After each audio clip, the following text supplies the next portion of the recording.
Hey, I'm Rachel, and I'm an 8-time self-published author and book editor based in Utah. In today's episode of Self-Publishing with Confidence, I want to talk about 3 yogic principles that have helped me in my writing and publishing endeavors.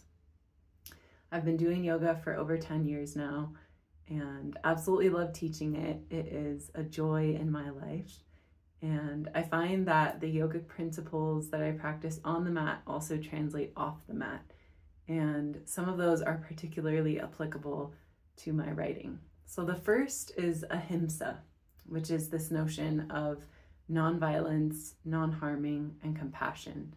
And the way I see this showing up in my writing process and writing experiences is being able to prioritize being kind to myself and being able to check myself when my thoughts are harsh, demanding, overbearing, and allowing myself to find a gentle space as I write, ideally letting go of the desire to self-edit as I go, and really just placing a concentrated intention of self-compassion throughout the writing and editing process.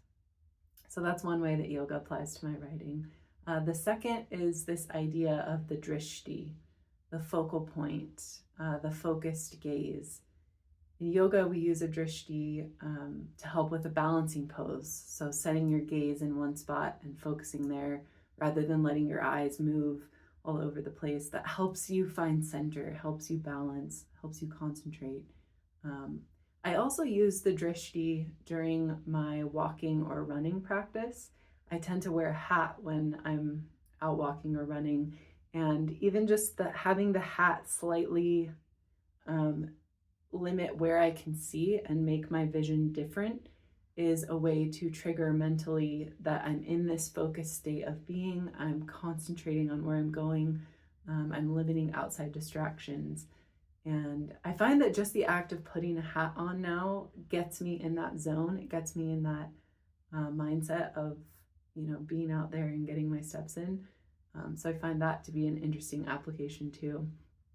But the Drishti really reinforces that idea that where your attention goes, energy follows, right? So where we place our focus is where we tend to put energy. And the same is true for writing. If we can set our gaze on a clear outcome, a clear goal, and limit distractions, that is a huge forward step in the writing process. And then 2, noticing when your vision is narrow versus when your vision is wide.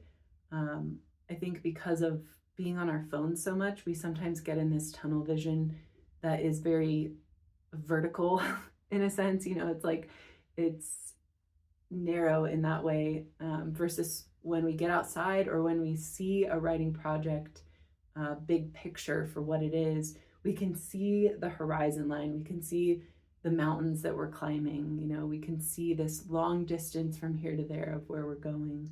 And so I think it's really important to pay attention to your gaze as a writer, as a yogi, all of those things. So those are 2 of them, Ahimsa and Drishti. The third is Santosha, this notion of contentment, this idea of satisfaction. And to me, this applies in terms of savoring the process as I'm writing, like slowing down enough to enjoy it without rushing through, but also being able to make peace with where I am and to make peace with each draft, right? We're often clinging so hard to the notion of perfection and wanting to make things ideal that we lose out on the enjoyment of the process. So instead of fixating on perfection, can I find contentment one small moment at a time while working on a writing project? So those are just 3 ways that I apply my yoga practice to my writing. And it's been amazing seeing how these 2 things intersect and overlap. And the more I'm able to draw on one, the more I can build the other and find strength through those overlaps. So I hope you found this helpful. I hope that if you are thinking about self-publishing a book or planning to self-publish a book, that you find principles and ideas like this that get you excited, get you motivated, get you out of your head when you're overthinking things, and help you make forward progress. I truly believe that small time authors are a really big deal, and I'm here to support you if you fall into that category of you want to put a book out into the world, you're doing it yourself. And sometimes we need those confidence boosts. We need other people to see the greatness in us and encourage us along the way.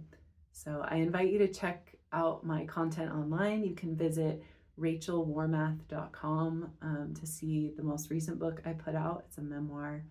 And I'm also at aliveinthefire.com. That's my healthy lifestyle blog where I talk a lot about yoga and other things that I'm up to. Thank you so much for being here, for following along, for checking out my YouTube channel. I'm fairly new to YouTube, but enjoying the process of getting more of my ideas out on this channel. So would greatly appreciate a like, a subscribe, sharing the link with a friend if it resonated with you. And I can't wait to see you in the next video.